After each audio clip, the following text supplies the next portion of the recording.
பெரியாரிய உணவாளர் கூட்டமைப்பின் சார்பில் இன்றைக்கு செயற்குழு கூட்டம் நடைபெற்றது. அந்த செயற்குழு கூட்டத்தில் எடுக்கப்பட்ட முடிவுகளை தான் நாங்கள் அறிவிக்கிறோம். ஒரு செயற்குழு கூட்டத்தில் ஒரு சில செய்திகளை மட்டும் பேசி முடிவெடுக்க முடியாது. அதில் சமூகத்தில் இருக்கக்கூடிய அனைத்து பிரச்சனைகளையும் விவாதித்து அது குறித்து நாம் இந்த கூட்டமைப்பின் வழியாக என்ன செய்ய வேண்டும் என்பதைத்தான் நாங்கள் இப்பொழுது தீர்மானமாக நிறைவேற்றுவோம். இதில் மத்திய அரசு மாநில அரசு என்கிற பாகுபாடு எங்களுக்குள்ளே கிடையாது.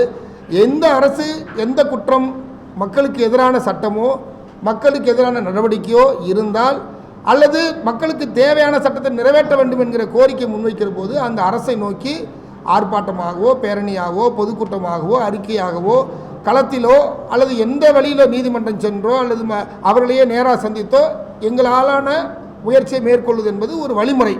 அப்படி பெரியாரிய உணவாளர் கூட்டமைப்பு கடந்த 2018 பல்வேறு கட்ட போராட்டங்களை முன்னெடுத்திருக்கிறோம். இந்துத்துவ சனாதன சங் பரிவார கும்பலுடைய பாசிசத்தை எதிர்த்து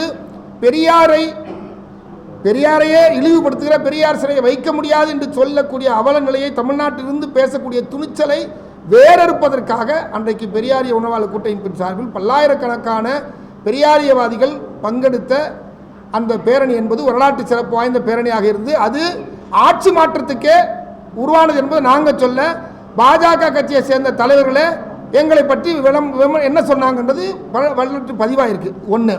எனவே அதனை ஒட்டி நீலச்சட்ட பேரணியில் கூட நாங்கள் நடத்தின பிறகு அந்த மாநாட்டை நிறைவேற்றப்பட்ட தீர்மானம் இந்த சிக்கல் குறித்து தீர்மானங்கள் நிறைவேற்றிருக்கோம். அதில் தூய்மை பணியாளர்கள் சிக்கல் குறித்து தீர்மானம் நிறைவேற்றிருக்கிறோம், சாதியானவ படுகொலை குறித்து தீர்மானம் நிறைவேற்றிருக்கோம். அப்போ எங்களுக்கு அக்கறை இல்லைன்னா இந்த பிரச்சனைகள் இப்போ முற்றி நீங்கள் கேள்வி கேட்கிற இடத்திற்கு முன்னதாகவே நாங்கள் அதை பற்றி பேசியிருக்கிறோம், போராடி இருக்கிறோம், மாநாடு நடத்தியிருக்கிறோம், கண்டித்து பேரணி நடத்தியிருக்கிறோம்.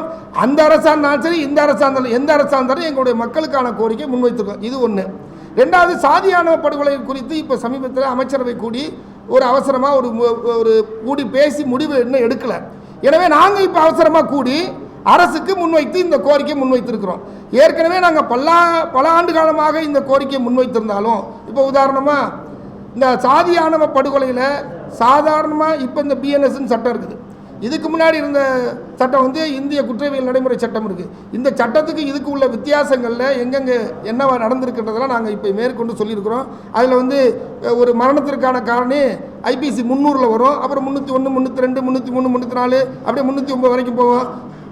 302னா கொலை, 304 ஏன்னா நெக்லிஜென்சஸ் வரும், அஜாக்கிரனால மரணம், 306னா தற்கொலைக்கு தூண்டினது, 309னா தற்கொலை செய்து கொண்டு இப்படி வகைப்படுத்தப்பட்டிருக்கு.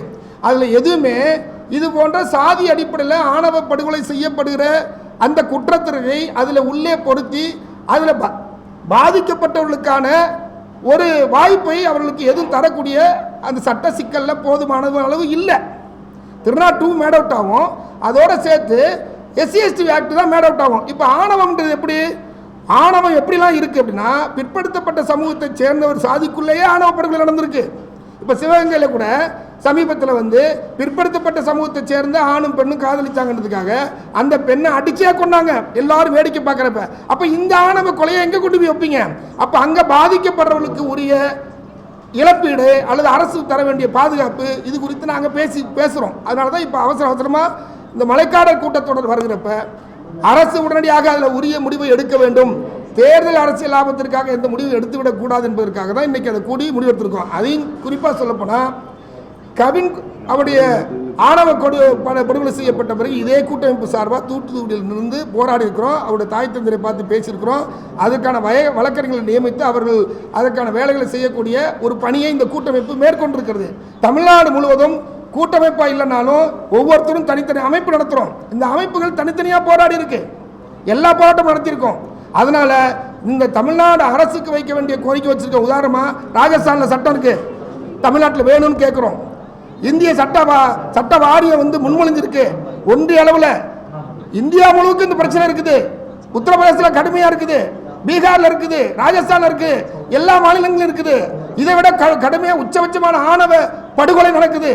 எனவே சாதி ஆணவ வெறுப்படுகொலையை தடுத்து நிறுத்துவதற்கு ஒரு சிறப்பு தனிச்சட்டம் வேணும் என்பதை தான் இன்றைக்கு தமிழ்நாடு அரசுக்கு நாங்கள் கோரிக்கை வைக்கிறோம். அப்போ தமிழ்நாடு அரசுக்கு கோரிக்கை வைக்கிறோம், போராடுறோம், எல்லாம் எதை எப்படி கேட்டு பெறணுமோ அதை கேட்டு பெற வேண்டியது போராடிட்டு இருக்கோம். இவ்வளோதான் எங்களுடைய நோக்கம். அதனால் பெரியாரிய உணவாளர் கூட்டமைப்பு சார்பாக இந்த கோரிக்கையை முன்வைத்து இந்தந்த காலகட்டங்களை எடுக்கிற அந்த போராட்டங்கள் பேரணி இவற்றையெல்லாம்